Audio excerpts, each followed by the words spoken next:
নির্ধারিত নিয়ম উপেক্ষা ঝুলন্ত অবস্থায় জাতীয় পতাকা, উত্তেজনা ধলাবিলে। গোটা দেশ জুড়ে গতকাল ৭৭তম প্রজাতন্ত্র দিবস যথাযোগ্য মর্যাদায় উদযাপিত হলেও খোয়াই জেলার ধলাবিল এলাকায় অবস্থিত সিধু কানু অঙ্গনওয়াড়ি কেন্দ্রে জাতীয় পতাকা অবমাননার এক চাঞ্চল্যকর চিত্র উঠে এসেছে। আমাদের ক্যামেরায় ধরা পড়ে নির্ধারিত নিয়ম ও সময়সূচি উপেক্ষা করে জাতীয় পতাকাকে অবহেলার সঙ্গে রাখা হয়েছে। জানা যায়, ওই অঙ্গনওয়াড়ি কেন্দ্রে কর্মরত রয়েছেন অঙ্গনওয়াড়ি কর্মী সুধা দেবী এবং সহকারী কর্মী হিসেবে নিযুক্ত রয়েছেন শেফালি পাল দে।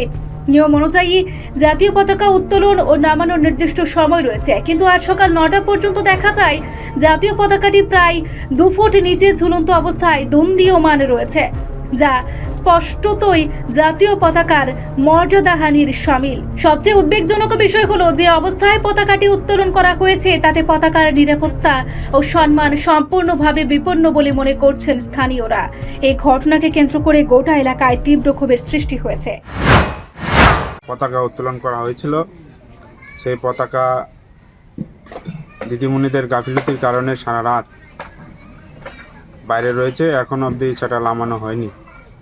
এটা খুবই নিন্দনীয় ঘটনা এবং এটা সত্যিই খুবই দুঃখের বিষয় যে আজকে জাতীয় পতাকা আমাদের গ্রামে অপমানিত হয়েছে অঙ্গনাদি সেন্টারে।